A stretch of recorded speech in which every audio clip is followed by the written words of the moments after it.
नमस्ते। कैसन बानी रउआ सबके धनतेरस के हार्दिक शुभकामना। आज हम रउआ सबके अपन लिखल एगो भोजपुरी कहानी सुनावे जातानी जोना के शीर्षक है दरोगाइन चाची। सुना तारू हो कहवा बाबू हो गुड्डू के अम्मा करेड़ आवाज में घरौले दरोगा चाचा जी। कहीं तनी काम में बाझा रहनी, पसीना पोछत धीरे से बोली दरोगाइन चाची। अरे मर्दे, अतना देरी से काहे आवेलू? बहिर होगी बैग कर बेहूदी कहीं की। गमछी के कान्ही पर सरियावत आंख गुड़ेर के बोलन। ई रोज साँझ सवेरे के उनकर काम रहे। बात बिन बात चाची पर खिसियाई लगारी गेंग कई। दरोगा चाचा जरिए से खिसिया रहन, ऊपर से पुलिस में भर्ती भइला के बाद तो सोना में सुहागा हो गई। जब घरे आवस तो बात बात पर सबके धकियावत रहस। एक बेर थाना में कोनो बड़ अफसर के दौरा भइल। चाचा थाना से नदारत रहन। खबर विदा करके उनकरा के बुलावल गई। हेने थाना में चाह पानी चलत रहे। जब चाचा अइले तो अधिकारी कस के डपटले कि वाहियात दरोगा हुआ का हो। अपना डिप्टी पर से केहू ऐसे ना पता रहेला। चाचा फिर पिनक गईले आ चाह नमकीन बिस्कुट के से सजावल टेबुल अधिकारी के देह पे उछील देले और उछील के चल देले। अपना अधिकारी लोग से क बेर हाथापाई से उ सस्पेंड भी भई रहे। यही कारण दरोगे से उ रिटायर भी भई रहन। अपन डींग हाके में सबसे आगे रहत रहन। केहू छोट नान बिना दुआ सलाम के चल जाए तो ओकरा से फिर से पजरी बोला के या जूता निकाल के ओ जुगे मारे लागस। केहू से बेवत ना रहे, केहू के बेवत ना रहे कि कुछ वो बोल देस लोग। उनकरा के देख के भर टोली के लोग रास्ता बदल देत रहे। एक बेर के बात रहे कि वो अपना सबसे बड़का भैया के ब्याह में सहबाला बन के गए रहन। इहे कोनो 10-11 बरिस के उम्र होखी। जब अंगना में मेहरारू कुल गारी गावे लगल लोग तक कुछ देर तक चुप रहन। बाकी 5 मिनट बाद उमाड़ों में रखल हरीस के खींच के मेहरारुअन के मारे खातिर दौड़ा लेला। मैं मेहरारू ब्याह के आंगन छोड़ छाड़ के भाग पड़ा गेली लोग। दूसरका भाई के ब्याह में बुला बुनी पानी के दिन में रहे। मैं दुआर कीच पाकी से सनाई रहे। रात खान उमस आ गर्मी अनेत कैले रहे। लड़की के फूफा फराटा पंखा अपना ओरी कई के खटिया पर बैठा रहो। चाचा 2 बेर उठ के गईलन आ पंखा के मुंह अपना ओरी कई लेलन। बस चाचा खातिर तले फूफा उठलन आ वो अपना ओरी कैलेस। फिर चाचा गईलन, फराटा पंखा के मुंह अपना ओर कैलन। अब की फूफा उठलन आ फिर वो अपना ओरी कई लेलन। बस चाचा खातिर तई खीस में लौना के काम हो गई रहे। फूफा के खटिया सहित उठा के पांकी में खूब तबीयत से लसरलन चाचा।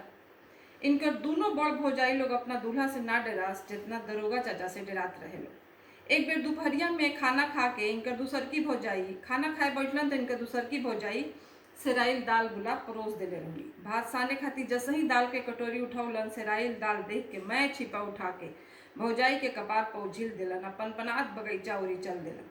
मैं गांव गिरान के छौड़ी छौड़ा इनकर गुंडई से डरात रहे लोग।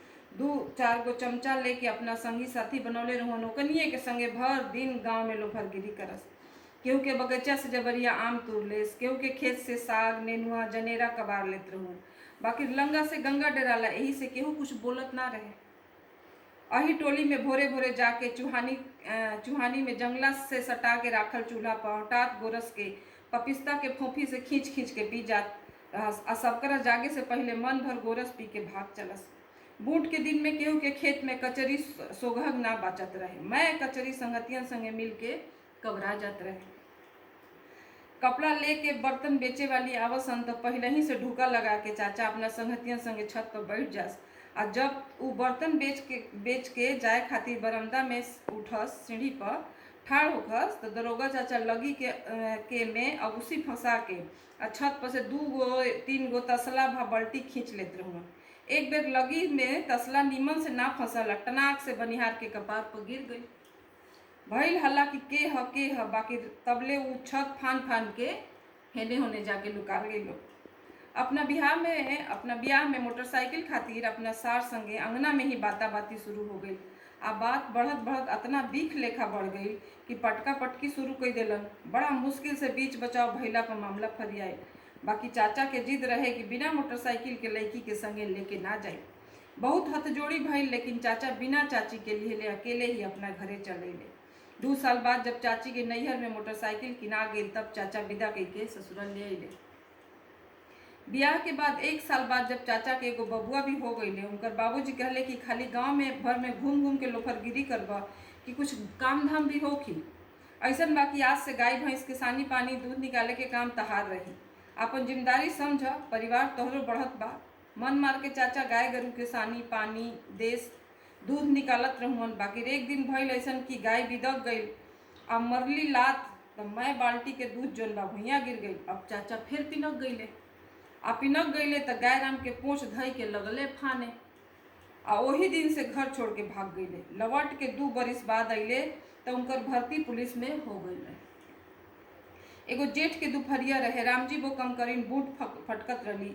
अब बड़की चाची से गते गते बतियावत रही। मलकाइन दरोगा जी त रामसुरता के पतोहिया संगे खुलेआम रहत बाड़े। दिन दोपहरिया रात बिरात कबहू भोटोली देने घूमते रहता रन। बताई ओकर दूल्हा सूरत में मजूरी करेला तो वो खानगिन बनल बिया। रामसुरता तो एक लंबर के गजेड़ी हुए। घर के इज्जत हाल से ओकरा कोनो मतलब ना रहे। बाकी एगो बात औरी हमरवा के बता देतानी मलकिनी, कौनो दिन दरोगा जी रामसुरता के बड़का बेटा से मोली के मार खई। मैं बात दरोगाइन चाची अपना कोठारी में से सुनत रही। आई कोनो नया बात ना रहे। हेने ओने मुंह मारे के अफवाह तो खूब उड़त रहे। बाकी रामसुरता भर के पतो संगे हतना मेल जोल। आज रामजी वो कम करीन के मुँहे सुन के दरोगाइन चाची के करेजा पर मेहरारू के जीव वाला सांप लोटे लगा। चाची अब भर जांगर खूंटा कसली जे चाचा से जरूर पूछब। राह जोहत जोहत सांझ के रात भइल। सब केहू खा पी के सूते के व्यवस्था करे लागल त चाची बहरी से देसी पी के टुन गाना गावत चहुपले। चाचा बहरी से देसी पी के टुन गाना गावत चहुपले। सुरतिया तोहरे रानी हमके होला परेशानी, निक लागे नाही कतहूँ। चाची तनी खिसियाहट से बोली, ई का सुनत बानी जी? चाचा आंख लाल लाल गुडेड़ के कहले, का चाची रउआ रामसुरता के पतोहिया संगे एगो त नशा ऊपर से चोरी पकड़ा गई रहे। खीस से दांत पीसत बोलन, तोहरा के कहल हा? अतने बनल घुड़की से चाची डरा के दीवार में सट गई। बोलत कहे नहीं कू कहता? चाची के झोंटा भर मुठा धई के बोलले। चाची सोझवा मेहरारू रली, 3-5 छल कपट ना जानत रली। डर डरा के दोपहरिया के मैं बात चाचा से कह देली। और रात तब बात खत्म भइल। बाकी चाचा के करेजा में रामजी बोरोताइन खातिर जहर भर गई रहे। 2 दिन बाद चाचा नौकरी पर चल गईले। सब और शांति रहे। अषाढ़ अपना उतान पर रहे। रोपना रोपनी जोहाय लागल रहे। 2 दिन से रामजी वो रोताइन भी काम करे नावत रही। ओकरा घरे खबर भेजल गई तो पता चलल कि वो अपना नैहर गई बाड़ी। तले एगो भोरे भोरे हल्ला भइल कि ताल के खेत में कोनो मेहरारू के उघारे देह बिना मुड़ी के लाश बिगल बा। पुलिस छानबीन करे लागल। 2 दिन बाद वो लाश के मुड़ी तिवारी टोला में के बसवारी में मिलल। दोनों आंख बहरी लटकल, ओठ फूल के बेलना भई रहे। चेहरा कितना भयावह भई रहे। बाकी केहू देख के यह कहल कि आहियो दादा, मैं गांव के दुख सुख में भाग भाग के आवे वाली रामजी वो के ई दशा के कर देहल हा। पुलिसिया छानबीन त सावन भादो के बुनी लेखा खूब भइल आ फिर ठप हो गई। दरोगाइन चाची सिधवा रली, बाकी बैकल ना रली। वो बुझ गई कि यह घटना में केकर हाथ रहे। बाकी मुंह बंद राखे में अपन भलाई समझ ली। एगो तो महीना में 2-4 दिन खातिर गाँवे आवत रहुअन। ओहू में लड़ाई गेंग झगड़ा। चाची अब मुँह जांत के रहे में ही भलाई बुझली। यही से चाचा के अने दिन दुनी रात चौगुनी बढ़े लागल। एगो कहावत सुनले रहनी है कि घर के घरनी के लोर भर दोपहरिया साँझ वक्त बेवक्त बहेला तो वो घर में संस बरकत भी बह जाला। लेकिन ई बात सब कहाँ बुझ पावेला। रिटायर होके जब दरोगा चाचा घरे अइलन तो रोज सांझ का ताड़ी पी के आ जास घरे। आ दरोगाइन चाची पर बात खीस उतारत रहुअन। चाची बेचारी सिधवा मेहरारू रली। उनकर मैं अत्याचार चुपचाप सह लेस, बाकी उब भी ना करत। अब तक सबकर पतोह भी आगी रहे। मैं घर आंगन बाल बच्चा बेटी पतोह से रन बन भरा रहे। चाचा इहो ना देखस कि सोझा के बा के नहीं खे, कतहूँ चाची पर खीस उतार देत रहूँ। मैं मर्द मानुस दलान में सूते जास लोग। दरोगा चाचा के खटिया घर ही में लागत रहे। एक दिन के बात रहे, चाची के अतकपारी के दर्द बहुत बेजोर उठ गई रहे। वो अपना कोठारी में तेल जात के सुतल रही। सांझ के खाना चाची ना ले जाके गुड्डू भौजी परोस के ले गईली। जल्दीबाजी में भात के घी से सजौले ना रहुई। ताड़ी के नशा कपार पर चढ़ गई रहे। दरोगा चाचा छिपा देखते अगिया बैताल बन गए। आ छिपा उठा के पतोह के मुंह पर बीग देना। आ उनकर माई बाप खानदान के बड़ा फुहर गाली देवे लगना। पहला हाली ऐसन भई रहे जे दरोगा चाची खाना ना परोसली आ गुड्डी भौजी पर वो खीस उतर गई। दरोगा चाची भागत अपना कमरा में से आंगन में आ गेली। आंगन के मैं चाची उनकर पतो लोग भी भाग भाग के आ गई लोग। जबले मेहरारू के अपना जांगर के बारे में जानकारी ना होला तबले उ माद में मुड़ी गोतले रहेली लोग। बाकी जब बुझा जाला कि ई काम हमरो खातिर पहाड़ नहीं खे तब बड़ बड़ पहाड़ पर्वत के कोनो अख्तियार ना रहेला। अबुला कई साल से चाची के करेजा में सिरा सिरा के धधकल आग आज बरियार रूप धर लेले रहे।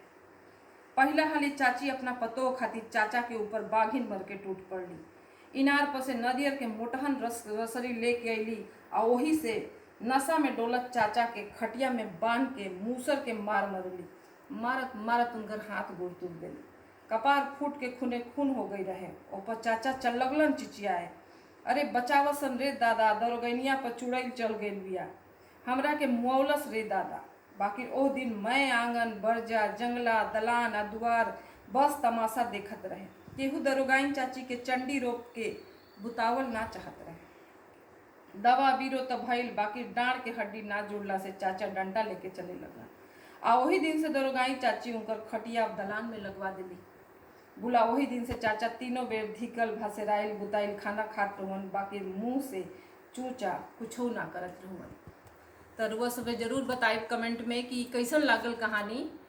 धनतेरस मनाई, फिर काल परसों रुआ के दीपावली बा तो दीपावली के भी अग्रिम शुभकामना।